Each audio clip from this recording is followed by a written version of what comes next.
Welcome to Life and Relationships in 2024. We are Jeff and Kathy Teichert, and we are excited to speak to you today about the subject. We're about to go into a new year and into the holidays before New Year, and we're just really happy to have you here. We do welcome you to take notes because we have some thoughts that we'd like to share with you over the next 30 minutes. We're going to talk about bringing tomorrow into today. Why not now? And then after that, we're going to share with you opportunities moving into the new year for just a few minutes. We have a slideshow that we're going to share with you, and then we're going to open it up for discussion. So if you have any questions along the ways, please write them down. We are recording this for those who are not able to make it to the live webinar. And this is our last webinar of 2023. So welcome. Yeah, welcome. And Kathy said it, but one of the things we want to talk about tonight is why not now? I think so often we kind of let our lives pass before our eyes thinking, yeah, eventually I'm going to get to doing this or that thing that I wanted to do. And we think it'll come when the Lord tells me it's time, or it'll come when it comes. You know, I'm gonna just relax until then. But I think for a lot of the things that we really want in life, the answer is why not now? Yeah, and so the first part of what we want to share with you is about life, about our own inner world, the way we experience life. And we want to start with a scripture in 2 Nephi 2:25. Adam fell that men might be, and men are that they might have joy. Or as Joseph Smith said, happiness is the object and design of our existence. And yet it's so easy to fall into our primitive brain, which is designed to be right more than it is to be happy, to tackle challenging problems that we want to resolve rather than, being able to move forward with that joy. And so I feel like joy is a little counterintuitive to our human experience. Why is that? Because we just have so many things in life that get in the way of it. And so as we move into the next portion of talking about life and how we can actually be more intentional about creating joy, Jeff has some things to say about what he likes to go, and we have 4 podcasts on it. So we're going to just go touch on this Lily Pod episodes 11 and 101 through 103. FSIBO stands for facts, stories, emotions, energy, behavior, and F and E. Between the S and the E. S and E. W is will. And I think, okay, we have we have the facts, and the facts are just simply things that are observable, and they're easily defined. They're not something we're going to debate. I mean, we can say, that the sky is blue, and we don't have to spend a lot of time musing about what the word blue means. We kind of all know. And so I think facts are the things that are objective. Our stories are the way we interpret them, which of course are not objective. They are subjective. And they're often the way that we create greater pain in any situation in life. When we did our life design after divorce course, I remember going over this FSIBO model in the coaching portion of our first module. And it is really quite remarkable how many things we believe are fact that are really our perception, because there's more than one way of seeing it, and other people would see it differently, and therefore it is a thought. It is just in our heads. It doesn't mean that it's easy to shift our thoughts, and that's not really even what this is about. This is more about becoming aware of and owning our own beliefs about things. But here's an example that many divorced people would be familiar with. My husband was a narcissist. My wife had borderline personality disorder. Now, it could be a fact that your husband was diagnosed by a medical professional. It could be that your wife was diagnosed as borderline by a medical professional. But can you observe it? Can you see it? Can you prove that somebody is a narcissist? I suggest that that is an interpretation. Well, and being more specific, like saying they were diagnosed by a medical professional, uh, is what makes it more facty. Whereas it's Well, more of a it is a story. fact that they were diagnosed. Yes, right. But it gets less facty when we just say they are a narcissist, because there's a lot more about that person, and therefore there is a slant there. Right, and what is it? Well, it's a definition that human beings have made up to explain a certain set of tendencies, which um, that isn't to say that there's nothing to it, that our stories don't have some basis in something real. It's just that we want to learn to separate them because our stories we have more control over. Now, the W in there, will, that is to suggest that you have some control over what stories you choose to adopt and which ones you choose to let go of. I like it. And then what ultimately happens is that the stories we tell about the facts of our lives is what creates the energy that we carry and the emotions that we feel. What is it that happens in our lives when we think about the things we want? Well, how do we do this model? Normally, we do it backward.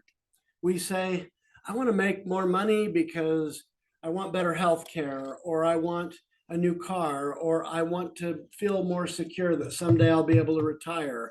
Or, there's all these things that we want. And we think, when I get that, then I'm going to feel happy. Then I'm going to, do this or that thing. I'm going to have these positive thoughts when I get what I want. But if you think about it, that's really backward. Why do we want a new car? Why do we want a girlfriend or a boyfriend? Why do we want to get married? Why do we want a testimony of the gospel? Why do we want any of the things we want? Because we want to feel certain things. I want to, be with Kathy because it feels good to see the smile on her face and feel like I'm being loved. I want a new car because I think I would enjoy the feel of that driving down the road. I want a comfortable home because that kind of extra luxury and extra security feels good to me. But ultimately, what we want is not necessarily the new car or the new house or whatever. What we want is to feel a certain way. Now, that isn't to say we don't also want those other things, but the ultimate goal is to be happy, right? It's to feel good. And so sometimes we put the cart before the horse and we're trying to modify circumstances outside ourselves to make us happy internally. Well, folks, that isn't how it works. Happiness comes from the inside out. And so we need to learn to feel the way that we would feel if we were married to a great person, if we were dating someone awesome, if we were driving that new car or living in that new house. And those feelings come from our thoughts. So, I mean, one of the things we've heard many times before, that gratitude is the key to happiness. I mean, we really, really believe that. I think gratitude prevents a lot of discordance, a lot of ugly feelings that we can have about things that are going wrong. When we can counter that with all the things we really appreciate about life, we experience life differently, and we show up differently, and then we create differently. And ultimately, that's what ends up creating the circumstances of our lives, which then we have feelings about, or thoughts about, that then create our feelings. You know what I mean? It's like the cycle. And we can put ourselves in a more positive trajectory on purpose. And that's really a big portion of what we focus on in life coaching, is being able to be more intentional about that process. Yeah, if we create the feelings that we might have if we were in that great relationship, or if we had that better job, or whatever it is, if we learn to create those feelings and emotions around that idea, ultimately we have a much better chance of manifesting it in the world.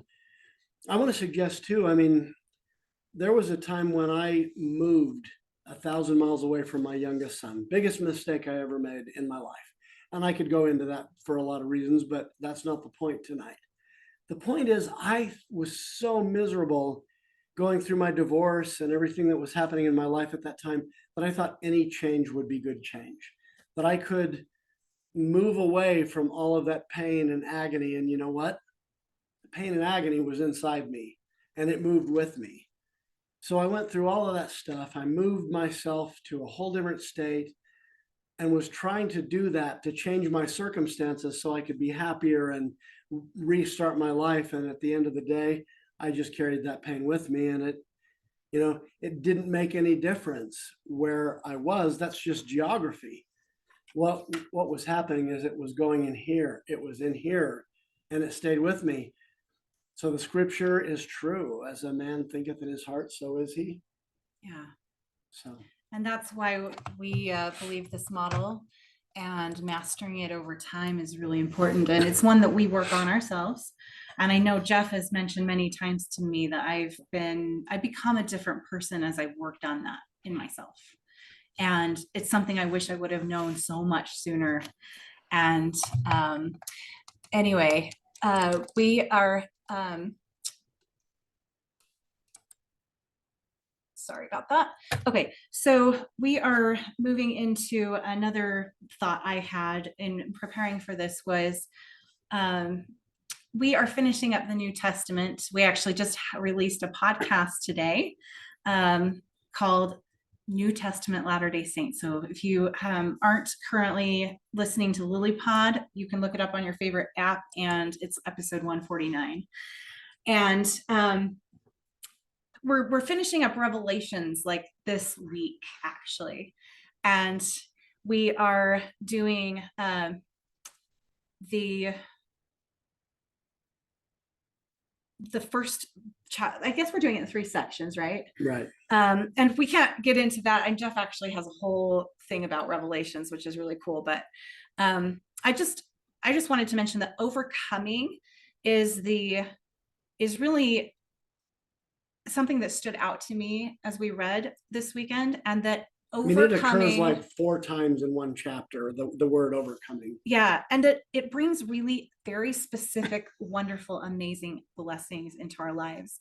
And I'm not going to go into the kinds of blessings, but to me, the overcoming that really like struck me was what happens in our own minds and in our own hearts, as the scriptures tend to focus on in general, rather than insisting that our circumstances be what we want them to be in order to think and feel it a certain way, as is human nature. And it might be counterintuitive, but I think our human nature has it backwards. It's as we shift our minds and hearts for the better, we elevate the energy and emotions that we feel, which improves our behavior naturally, which ultimately creates the kind of life experience we want.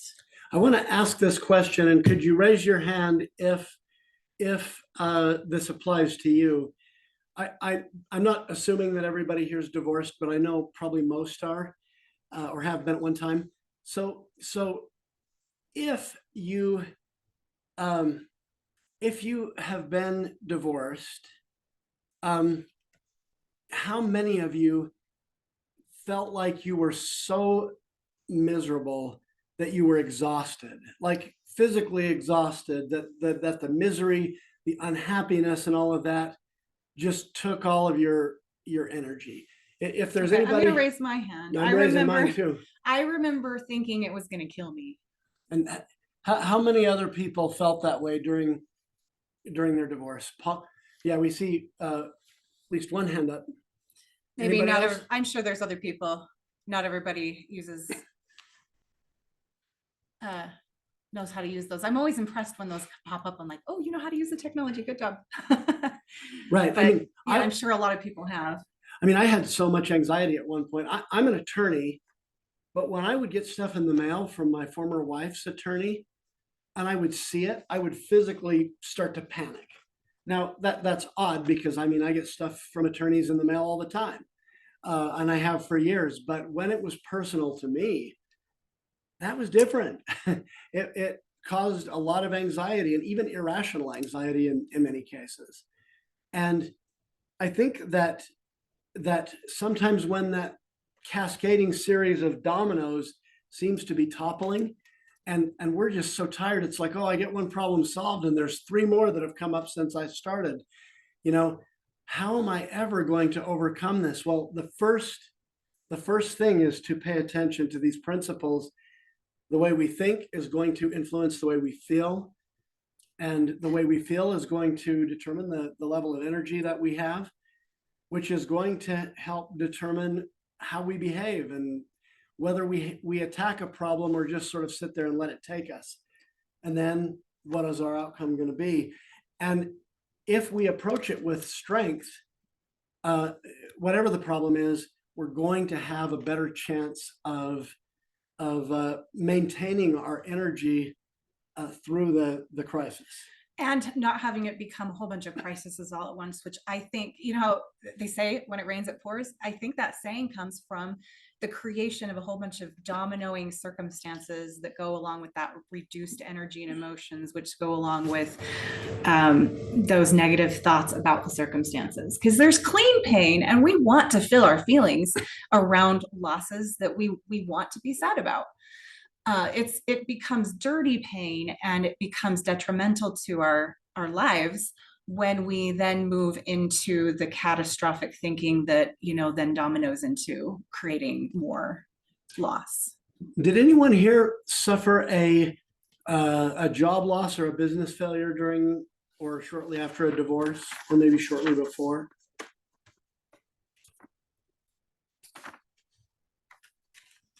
I've seen that quite common. I don't know if people just haven't, or if people don't know how to use that emoji, but that is a very common thing that I've seen, is sometimes people losing a job. Just to reiterate, like I said before, if oftentimes people think if they make a lot of money, if they're able to get a new car, if they're able to date that pretty girl or that, you know, handsome, wealthy guy, that they're going to be happy. And if we focus on what's inside instead of our circumstances, then ultimately we're going to feel better. We want all of these advantages, you know, getting our kid on a mission, whatever it might be. We want those things because, as I said, we want to feel certain things. We want to feel happy. We want to feel successful. We want to feel secure. And we think that our external circumstances are going to give us that feeling. I can tell you, I know people in my profession that are very successful, that may make $500,000 a year, who are scared all the time that they're going to make some sort of mistake. And there's a lot of ways to foul up practicing law, I can promise you. But there's a lot of people who are so afraid that they're going to foul up and lose their license and lose all the money that they've accumulated and all that, that they're miserable, even though they make tons of it. Some of them would never have to work again if they didn't want to, but inside they don't feel safe. And so if we can't tell you anything else, and I think we can tell you more than this, but what's on the inside governs what we experience on the outside more often. The things that happen on the outside, if we have a strong core, then we're going to be able to power through those tragedies and difficult circumstances, because we already feel good inside. We've already met our objective to some degree. Okay. All right. The next thing I wanted to mention is it kept coming to my mind as we prepared for you about talking about life and relationships for 2024, is that God knows what we need, and He's always just ready to provide it for us. Now, it might not always be what we think we need or what we want in the timing we want it, but I do think He cares about what we want, and often He'll let us have what we want in, you know, the timing that He knows is best for us. And it just brings me back to lilies of the field. And for those of you who don't know, we're love in later years. And the acronym for that is Lily. And so lilies of the field and God knowing what we need is really big for me, in the prospect of having more love in our lives. And we're going to go into that in a minute. We're going to wrap up the life portion of life and relationships, although they really are entwined. But I mean, the lilies of the field can be, I mean, it can be about our sustenance, our, the things that we require to live, all the way to, the kind of circumstances or situations that we need in order to progress in our journey. And sometimes those experiences aren't very fun, but we usually, I think when we step back, we can know that they are for us. They're like catered to our progression. And so we're gonna finish up. Jeff's gonna finish this up of talking about being a happy person. Yeah, and a good segue kind of into the relationship part of this. I'm not a huge country music fan, although I like some of it. I kind of like Garth Brooks here and there. Well, Garth Brooks, there was this girl in high school that he just had this huge fancy for, and he always wanted to have her be his girlfriend, and he dreamed about it all the time. He thought about it all the time, and it never happened. And he's coming back to his high school reunion, and all he can think about is seeing this girl again and what's she like now. And maybe now, I mean, he's ridiculously famous. I mean, known all over the world. He's got more money than he could spend in 10 lifetimes. I mean, he was super successful. And so he's coming back to this reunion thinking, hey, I'm Garth Brooks, and that means something now, and maybe this girl will like me. And he sat down next to her at the reunion and talked to her for 45 minutes. And you know what he did after that? He went home and wrote the song, I Thank God for Unanswered Prayers. and he realized that God knew better than he did what he needed, and that this was not the right person for him. And I've heard Ronald Reagan tell a similar story about there was this job at Montgomery Ward's he really wanted at the head of the sporting goods department. He didn't get it. But he talks about how a few weeks later he got a job as a sports announcer and moved to bigger and bigger markets. That was a very new field in that time. But then he moved into entertainment in Hollywood, and that took him into politics, and it changed the world. And I heard him tell this story, and Tom Brokaw said, so if you had gotten that job at Montgomery Ward's, President Reagan said, might still be working there. And Brokaw said, instead of President of the United States. And he said, right. Now, any of you that have been divorced, you may think this was a tragedy. You haven't seen the end of the story yet. You don't know. I mean, I thought that. I thought that the loss of my first marriage was the worst thing that could ever happen to me. But because I've got Kathy now, God bless my first divorce, quite honestly. Glad it happened. Didn't feel that way at the time. Didn't feel that way at the time. And so these thoughts that we think can sometimes keep us in pain. Thoughts about how bad things are. If you want to be a happy person, I don't want you to wait until you found that other person, until you've made $1 million. Imagine, use your imagination and think, what would it feel like if you already had that? And then try to shape your thoughts to match those emotions. Use your imagination to create a spiritual vision, and then be intentional about using that to create a temporal reality.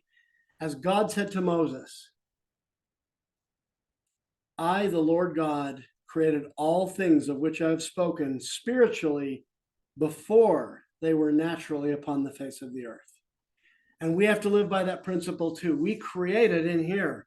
We create it spiritually. We create it in our mind and spirit before we manifest it in the flesh on the earth. But that's where it begins. So I think that's super important. And if we've had some setbacks like President Reagan or like Garth Brooks that could never get the girl to like him, well, we can understand that when God closes a door, it's not always a tragedy. More often than not, the setback is a setup. It's opening a new door for you if you have the courage to walk through it. Mhm.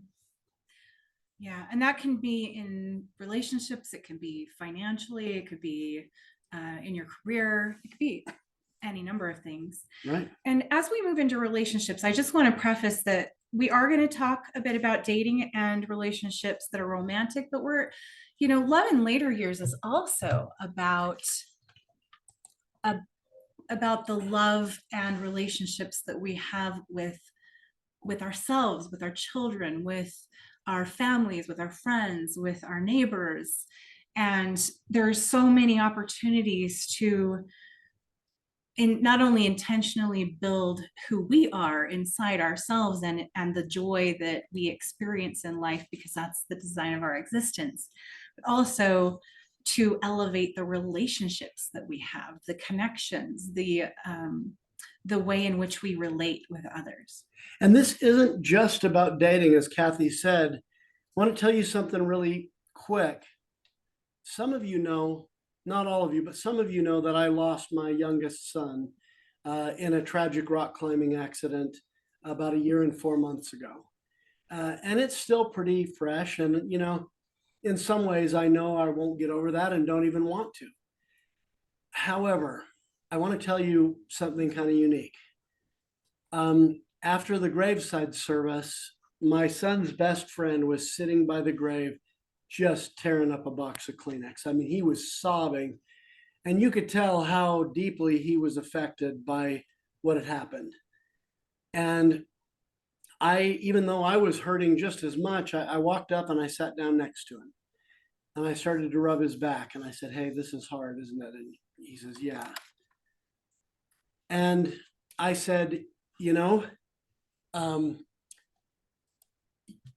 you lost your father a few years ago, and I just lost my youngest son. And I said, you can't replace my son, and I can't replace your father, and we know that. But we can help each other. We can stay in touch. And I said, you can be my honorary son, and I'll be your honorary father. And you know what? He named his oldest, they had their oldest child about 1 year ago, and he named him the name of my son. And isn't that sort of cool? We have opportunities to love people in every area of our life. And so it isn't just about romantic love, and that's a big part of it. But we can find people to fill our lives. None of us with, 7 billion people or whatever there are on this earth should be lonely. I love that story. And we could tell a lot of stories, but we're going to move into the relationship portion. And that's just one example of many, of which, a tragedy can have some, I wouldn't even say silver lining, because the sadness is still there. It's just, there can be beauty created. It's a tender mercy. Loss. It's a tender mercy. Yeah. So Jeff, you had a question you wanted to so this is a question to ponder about your relationships and about your journey through life. So the question is, why do so many people have a spiritual vision that fails to translate into a temporal reality? So many mid-singles just deeply long to find that love that they missed out on the first time or whatever, and really would like to find that. So why do many not manifest it? That's a question. Yeah, so be thinking about that, and maybe we could talk about that more when we open it up for discussion. So another question is, what thoughts create impediments to dating or even having joy in other relationships? So I want you to think about, in your own mind, in your own head, what thoughts have been going on inside of you that might be impediments to having the best relationships possible. And I guess this is kind of a mute question. We asked, how are those thoughts working for you? But I guess if they're creating impediments, then you know how they're working for you. If you feel like those impediments are there. Yeah, or you could even think about what thoughts are working for you, and maybe focus on creating more of those, or focusing in on them more. I know a lot of mid-singles talk about dating and getting married as if it's, and young singles, frankly, too, like it's something they're going to do someday. But there isn't any sense of urgency about it. And I'm not suggesting desperation, but you sense that there's a complacency. Well, I'm going to get married someday, and when that happens, it'll be like this and this and this, and that's good. It's good to have a vision of what you would like your future to be like. But if we're complacent about it, it lacks the energy it needs to become a reality in the world. And in a way, it's like that 6-year-old talking about what it's going to be like when he grows up and he's a fireman. It's almost like he's just pretending, because he doesn't really understand what it's going to be like. Everything about your career when you're a kid sounds wonderful. You got the title, you got the exciting stuff, and none of the bad stuff, none Right. of the hard stuff. We've noticed that with some, not all, of our former dating partners, that many of them are living the same lives they were when we dated them 6, 7 years ago, 8 years ago.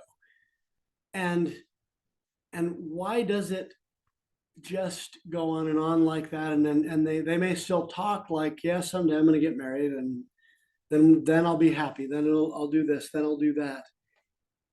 But there's no energy behind it, animating it, making it live. So if there's anything in your life that you've been wanting to have happen but hasn't happened, whether it's relationships or weight loss or career advancement or whatever it is, those are the kinds of things that it's really good to get coached around, because your eyes can be opened to what might be going on in your head, like what's growing in your mind and therefore manifesting in your life. And it's fine if your lives have pretty much been the same for many years, but you're really, really happy and joyful, and that design of your existence is being met. Then that could be fine, as long as you really love your life as it is.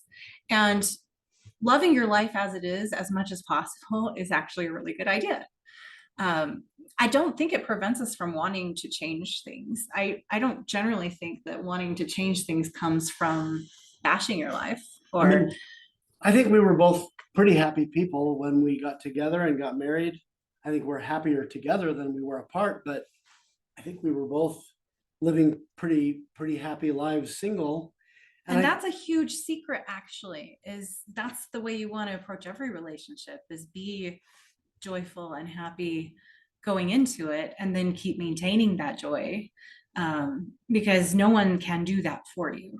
I mean, I think we all have this romantic notion that a partner can. Right. And two happy people rarely get together and have a lousy time. What if one of you is kind of chronically unhappy? Then you're going to have trouble. We've got a comment from Alicia, and she says that in her experience, the only way she can fully enjoy God's blessings is to ask God daily what she needs to focus on that day, what talent she wants to develop. And this way she can keep growing as a daughter of God, hopefully meet those wants in her life and allow them to bless each other's families. And I think that's a good insight, that seeking contact with God daily to help us be happier and fully enjoy the blessings. We talked earlier about how gratitude is the key to happiness. Well, if you get behind the wheel of your car and think about how great it is to have a automobile that's working good for you and that is fun to drive and whatever, and you'll appreciate that. What does that add to your life? It adds more satisfaction with your car, more enjoyment. What if you just take it for granted? It doesn't add a whole lot in terms of Well, why is it we want that car? Because we want to feel certain things, right? If we're grateful, we're feeling those things more than when we're not. We're Right. appreciating. Yes. And I want to point out that Alicia's talking about her relationship with God, her connection with him, and allowing him to guide that focus. Right. And he wants us to be joyful. So I think he's going to lead us to focus on things that will bring that more of that to us. So we want to focus on impediments in two directions. And first, I'm going to start with how might we be limiting our own opportunities with impediments created by limited thinking about who wants us. So not everyone has this issue to the same degree. I think we all have it a little bit because we all have like a self-consciousness. And congratulations if that's you, because that just means you're a healthy human. Some people have it to a more chronic extent where there's, I call this rejection syndrome, like where you feel like you lack so much confidence with like what you offer in a relationship that you assume you're going to get rejected, and then you create situations over and over where you get rejected, and then you say, see, I always get rejected, and then the cycle just goes on and on and on, and you can't get out of it because you're so stuck, and you're creating what you don't, that self-fulfilling prophecy. You've heard of that before. That's a real thing. And so one of the things we want to do, and this kind of goes back to the life portion, is create a very secure sense of self and know that we have value as children of a heavenly Father who made us in his image and who sent us here for a purpose, and that we have value. Yeah, some of you probably are familiar with George Durant. And I mean, his son is the Chief Justice of Utah right now. He has another son that played professional basketball and later became a general authority. I mean, he's raised these amazing kids, but he's kind of an amazing guy himself.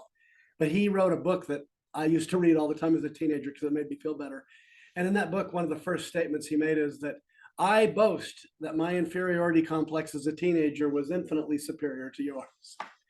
And I don't think we're talking about being conceited or anything.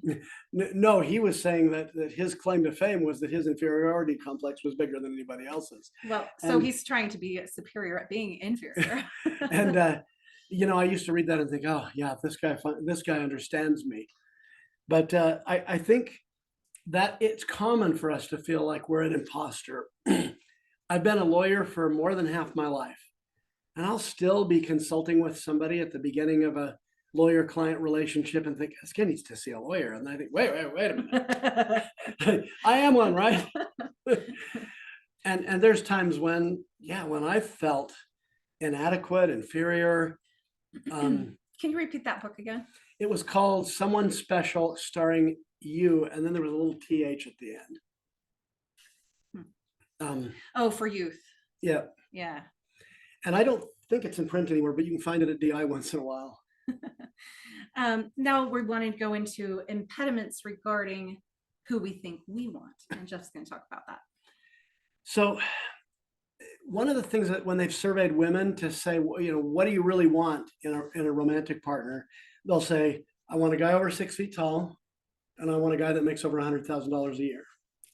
All right. Now, men that are over 6 feet tall make up about 14.5% of the population of adult men. Men that make over $100,000 a year are about 21%, 17 to 21%, depending on which statistics you look at, are making a six-figure income.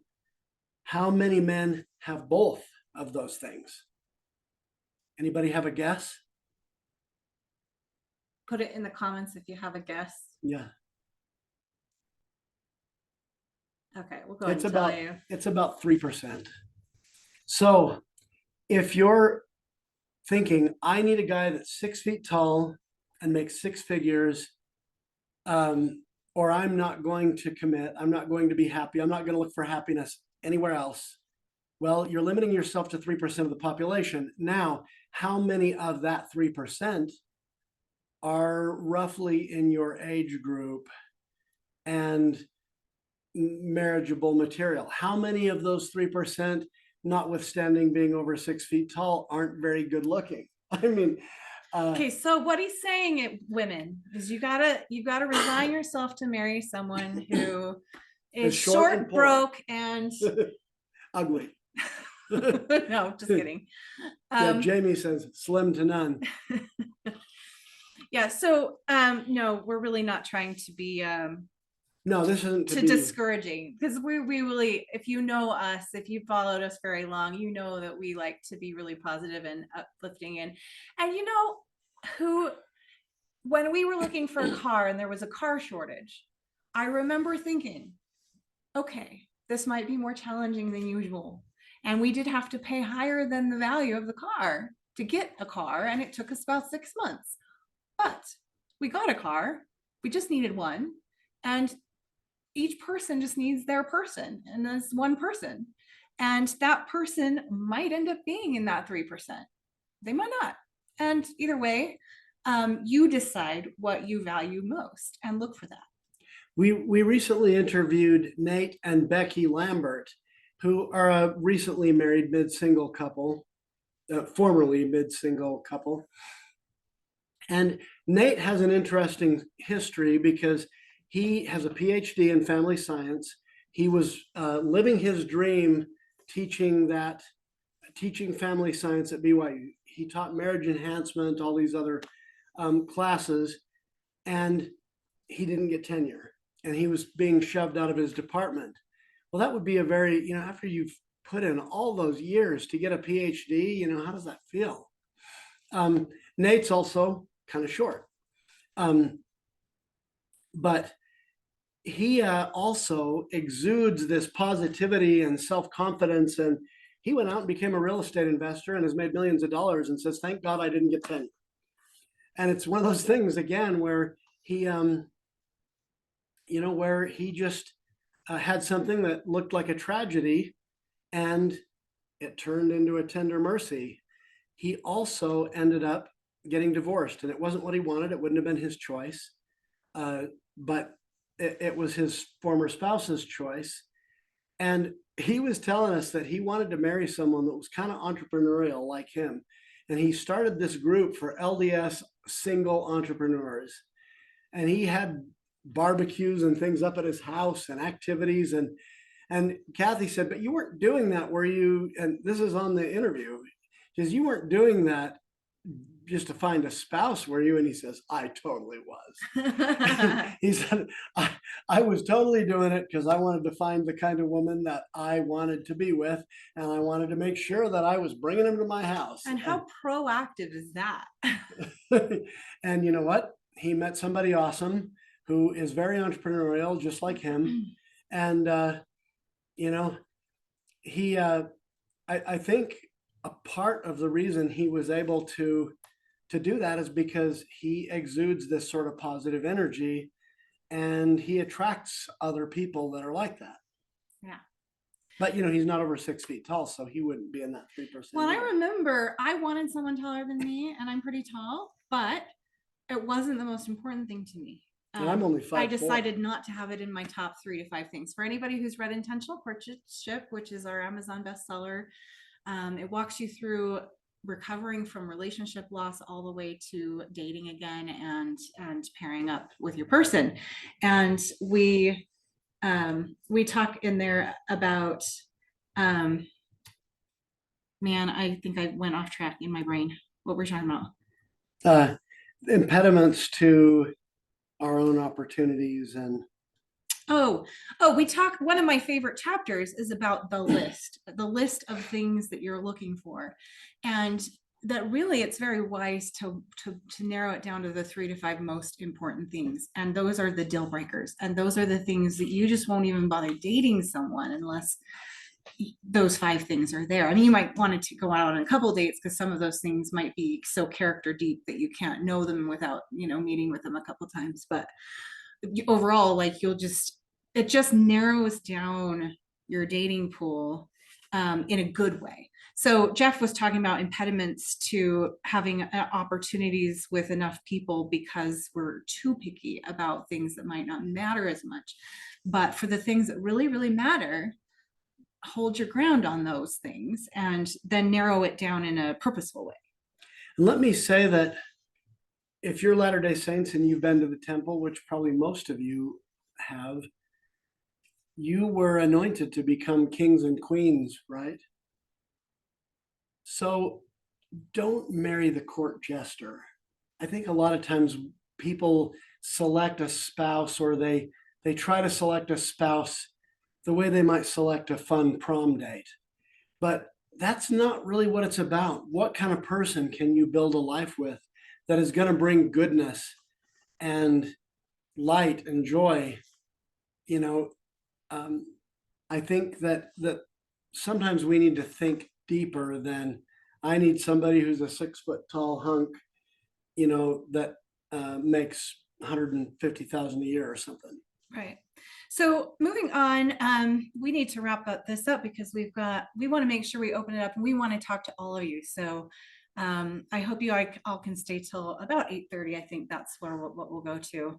But we'll just wrap up the rest of the relationship portion. So real quick, what about money? Like your relationship with money? Is it nice to have security and options that money creates? Do we want to marry into it, or do we want to create it for ourselves and then invite in a partner who we actually like rather than someone we're counting on to solve financial problems for us? I know that can be really tempting when you're a single parent and it's hard to be all the things, right? But the connection that we create with other people by being authentic and vulnerable is much more easily achieved when we're not financially dependent on it. Right. And you're 30, 40, 50 years old. This is a different kind of time of life than when you're 23 and just out of college. And nobody has money. Right. Dating, or not a lot of it anyway. And I think there's a lot of people who there's Actually, a lot you know what? That was just a story I told. What? I don't think I like that story. Okay, I'm going to do a little bit of I'm just going to do a little bit of FCBOing to myself. So this is where I stop and I'm like, wait, I just said something that wasn't really all that open to the idea that people can be wealthy at any age. Right. I mean, just because I happen to be on that lower side of income because we were in college and that's just where we were at in life, doesn't mean other people couldn't be more wealthy. Right. And at any age. My experience in my first marriage with money was that it was a constant struggle. And in my recent years, I haven't experienced it the same way. And is it because things have changed, the economy's better or something? I think it's you can and should thank God for whatever you're blessed with, but it's also important to embrace the fact that you have a lot of power over how things are going to go in your life. And I think there's almost in our religious faith this feeling that, well, you cannot serve God and mammon, right? Yeah, that's true. Those are the words of Christ. So what about that? Well, here's what I think. The people who focus on money the absolute most are the people who are broke. They're always thinking about, how am I going to pay my light bill? How am I going to get gas in my car? They're obsessing about money constantly. The people who have it don't worry about it.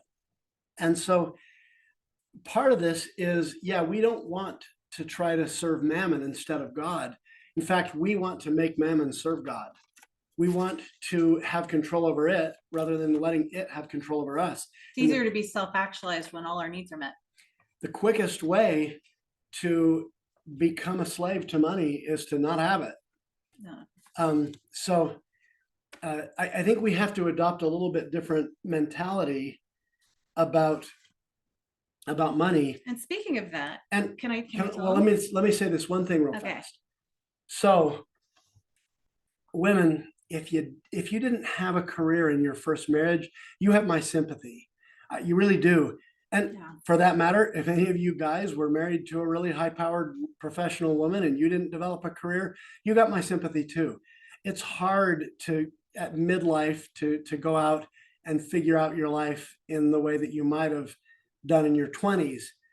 But the answer is not to get married. I'm not saying don't get married, but the answer is not marriage. A man is not a financial plan, as one of my former dating partners used to say. Get your life sorted out, figure out how to take care of yourself, and then you're not rushing into a marriage desperately because you're worried about the future and being taken care of. And you'll get yourself into another codependent relationship where you don't have options. Well, and the foundation really is choice of any good relationship is to choose in. And Right. you can only choose in to the degree to which you have a strong sense of your own value and being able to take care of yourself, and as long as it takes to find that person that's really truly best for you. And this is the exciting thing I wanted to share, that we're not actually, this isn't the purpose of this meeting, but I thought I'd just share with y'all that Jeff and I have been creating it's not a mini course and it's not a marathon course. It's a short somewhere in course, very between. It's short. like 2 to 3 hours. And it's going to be on Thriving financially after financially. divorce. Yes. So yeah, we hope that, and it's going to be relatively cheap. I mean, $50 or something. So we hope that any of you that are feeling a little hopeless about your financial situation, and I'm telling you, I was right there with you coming out of my divorce. There is hope, and there is a way through it, and so we hope that that course will serve to give you some hope and give you some ideas about moving forward. Yep, keep opening those Lily letters and staying involved with the group, and you'll make sure we'll get you notice when that comes out, when we release it. So to wrap up, Jeff's going to talk about 2 happy people. Well, I mentioned before that 2 happy people rarely get together and have a lousy time, even if they're not that much alike. But you get one that's chronically unhappy, and that's going to be an uphill battle. So the first thing you need to do is try to become a happy person. That's the first step toward getting out and dating. It's not looking for the person to date. It's becoming the kind of person you would want to date, which is a happy person. And then you want to look for another happy person. And often that comes from self-reflection, from working on your own stuff, from healing, and that's important. So that's the first thing. Happiness begins in your thoughts, and happy people attract happy people. Positive people attract positive people, and positive people will keep trying even when others have given up and said, this is useless. It reminds me a little bit of a friend I have, and it makes me sad to mention this, but he was somebody I talked to a lot when I was first getting divorced. And this is clear back in like 2010 that I was talking to this guy, so 13 years ago or something. And at first it felt really good to talk to him because we could kind of commiserate about how our exes had done us wrong and how, our lives were ruined because of these women we'd been married to. And he did have a really sad divorce story. But you know what? He's still telling that. He was divorced before me, and he's still telling that story to anyone and everyone who will listen to him. And nothing changes for him. And we don't want any of you to find yourself stuck in that kind of energy at midlife. You have a chance to do your life over. You're young enough.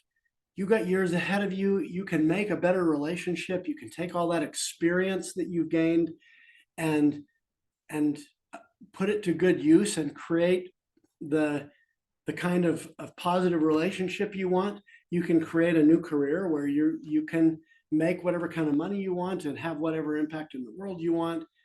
And the nice thing about being middle-aged is that you're old enough to know, but young enough to do.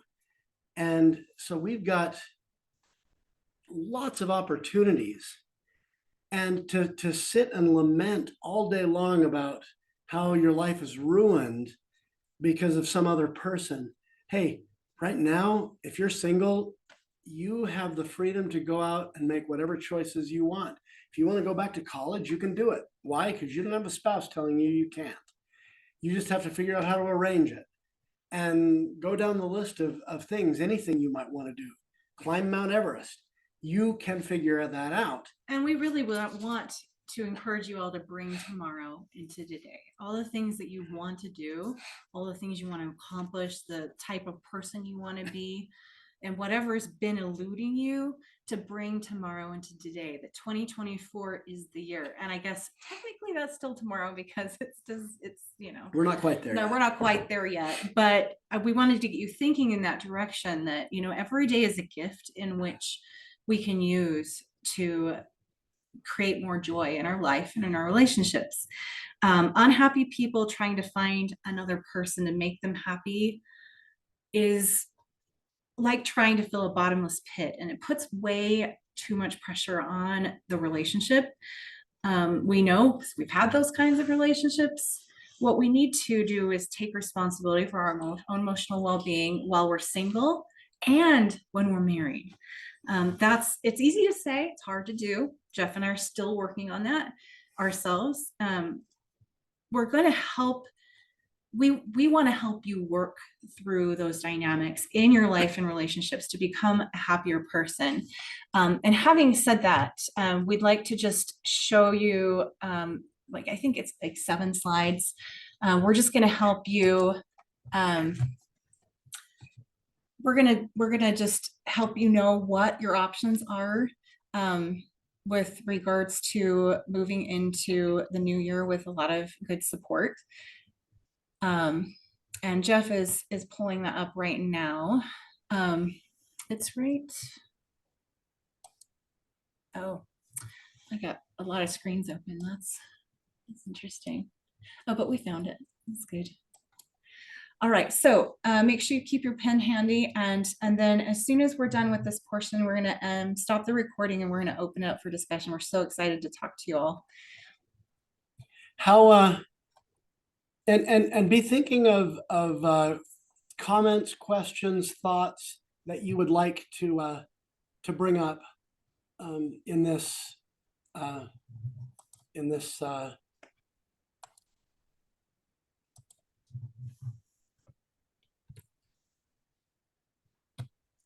okay. All right. Sorry, I've almost got this for you. He's used to having like 3 computer screens with his lawyer job, and I've just got one. So we've got it almost shared. Yeah, just right there. You're good.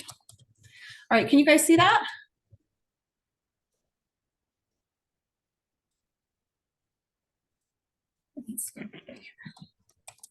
Okay. All right, can you see that? Okay. Hopefully if they can. I do believe this gets in the way though, so we'll wonder if we can.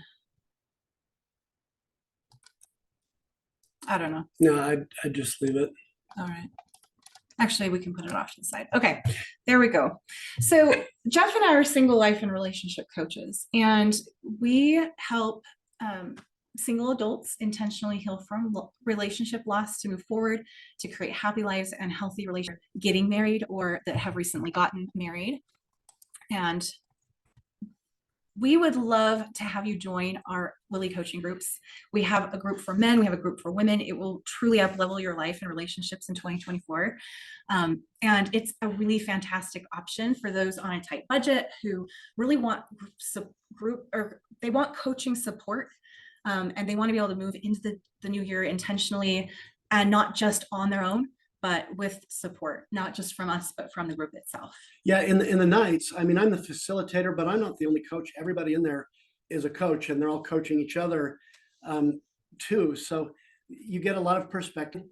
You get a chance to be really vulnerable and talk about what are the things you're afraid of? What are the fears that are keeping you from moving forward in your life?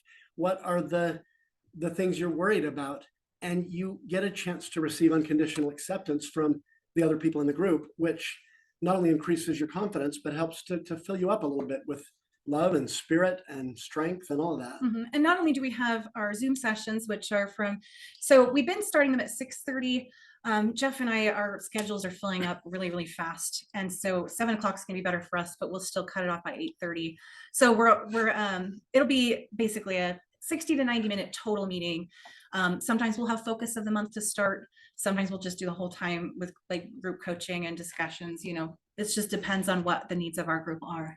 We usually have inspiration for what we feel like they need, and we're also open to suggestions. And sometimes we tackle topics that the knights and ladies that are enrolled are interested in. 11th, Or take your phone out and take a photo of it. That's fun February too. 8th, March 14th, and April 11th. And those are all the second Thursdays of each month of the new term, which is 4 months. We're going to go on to the next slide. Really quick, just wanted to give 2 testimonials from Lily ladies that were willing to share their thoughts.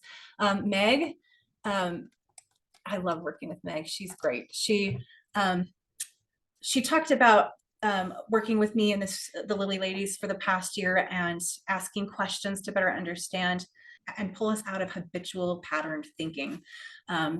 She says I'm caring and encouraging, which I appreciate. That's how I try to be. And that the group helped her to feel like she could open up and be vulnerable and feel like she was safe and with kind accountability, because she's pretty self-motivated anyway, but the kind accountability is what I think really improves the chances that we're going places, is when we have someone that cares, that knows what our plans are. We should say parenthetically too that Meg is a therapist, so her judgment of this kind of ought to carry some weight. Yeah, that means a lot to us, that she's the kinds of things she said about her group experience. And Christy's also awesome. She's been in. She loves the closeness, and that's something that she's needed. I've seen how she's grown, and she's seen how she's grown. In fact, every time she feels like there's this like new growth in her personally, like she'll reach out and she'll be like, I have another shift. It's exciting.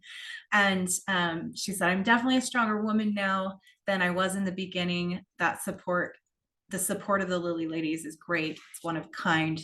It's better than counseling has been for me, and definitely a recommended avenue of help.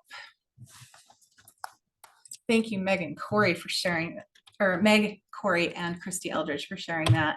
Now we're going to share about the perspective of the knights.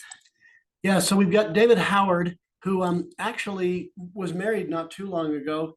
And so we were able to watch his whole journey from freshly divorced to now married, and he still comes to the group sometimes just because he contributes, and I think he enjoys getting more insight even as a married guy. And we do have a few married guys in our group, and it's good. I've only ever seen him, I think, after that journey, and he's so positive. Right. But I think you had said, and he has said, like, he was pretty depressed. I mean, as you would be after the loss of a 35-year marriage.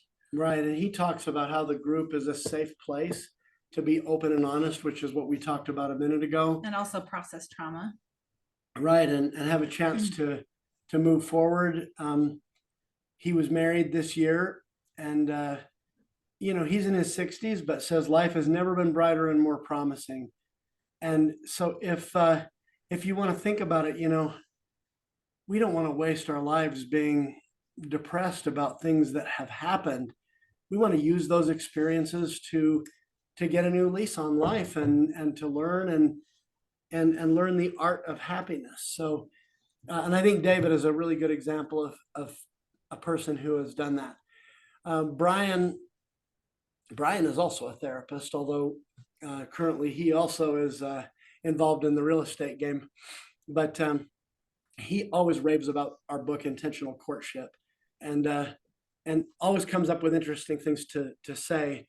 But he thanks us for supporting him in his mid-single journey, and he thanks us on behalf of all mid-singles collectively, kind of. So he really appreciated like the opportunity to be free to share the concerns of his life, and he recommends holding out for your dreams, confidently believing in them, implementing strategies you learn, and he believes that Knights of the Lily can help you accomplish them. Right. And I don't know if I said his name was Habel, but Hable. it's actually Habel. I think the first person We were who- pronouncing it wrong for like a year, and then Yeah. we've gotten we think- now know what it is.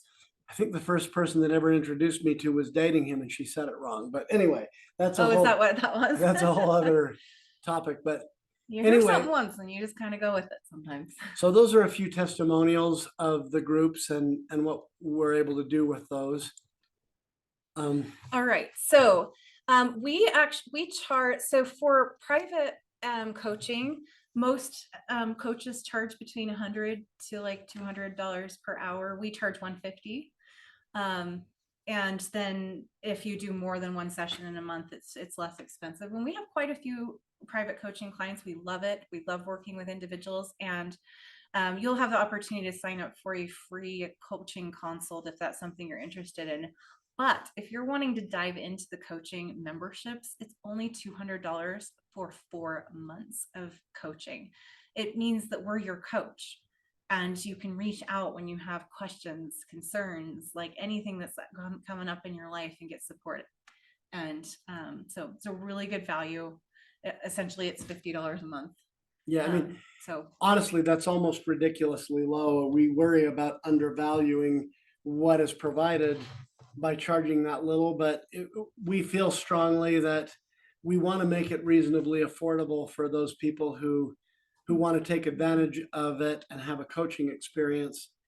So we've kept it to that point. Having said that, we have to get enough people to register in order to keep going with it. So yes. So right now we are open for enrollment. It's always the month before the new term starts, and so it's for December. And right now we are accepting Venmo payments. And that way, if for some reason we don't get in our numbers, we'll refund you. But we do believe we will get the numbers based on who has said they're interested. And so we encourage you to purchase your 4-month group coaching package tonight. Because we know the holidays are busy. And normally we don't say right now. Usually we're like, think on it. You've got a couple weeks to decide. But we think with the holidays coming up, it would be so easy to forget. And we don't want you to not be able to take advantage of it. Now, if you don't have $200 right now, then what you can do instead is reach out to us, let us know you're interested, and we'll come up with, or if you don't have Venmo, yeah, we'll figure it out. We'll figure out, but at least we'll know that you're in. So we'd like you to, one way or another, either make a payment or let us know that you're in for you think might benefit and who you might enjoy attending these when the nights, we call them roundtable meetings, but if you have a friend that might enjoy them or you might like to attend with, we need over 5 people in each group to continue doing these. So because we feel want free you to to have do- a good group experience, and Right. we've found that between 5 and 11 is a really good group, and it offers a lot of support because you're all there for each other too. Fantastic. I love it. I have so much love in my heart for my groups. And we just switch it up every 4 months. As you can see, it goes January through April, and then May through August for the summer, and September through December for fall. And we're just wrapping up our fall group actually tonight. This is our last meeting. Although we had another meeting for the participants separately. Let us know too how to or if you need access to the video of this meeting to show to a friend. Yep, we we'll be can providing that. supply you with links and things. And speaking of which, if you miss any groups, you can access the coaching recordings and also the focus of the month and any bonus contact.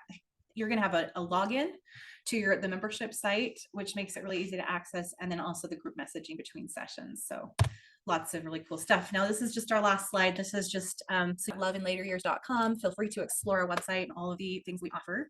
And also there you will have the opportunity to schedule a free 20-minute consult. If you're not already a coaching client, we'd love to meet with you and help you create a roadmap for 2024 personally. Yeah, and one of the best things you could do really for yourself is to be a part of one of these groups. And I think it can be really some people, when they go through divorce for whatever reasons, feel so much shame or guilt or regret or name all of the feelings people can have. And I think to join together with a bunch of people who kind of know what your journey has been like at some level, and to be able to share those things and what you've learned and how you've grown is, is a lifesaver. Right? I look back on my divorce experience, and the two things that got me through more than anything and everything else were my faith and my friends. And some people aren't great at building a support network, but in this situation, it's kind of built in. You show up to the meetings and you're going to become close to the people that are in them. So one of our current members asked if you can get a free consult just to like check in and see how how you're doing, and that would happen more by like messaging or phone or like because the thing is as a group coaching member, like you are always welcome to check in with us, always.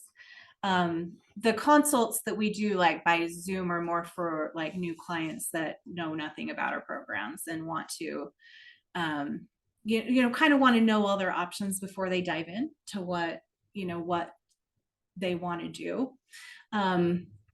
Because and we haven't discussed all of the things we offer. You can explore our website for that, but we wanted to focus on the groups tonight because that's kind of really what our life and relationships webinar is about, is us offering you support in being able to move forward into the new year strong with and not just by yourself and on your own, but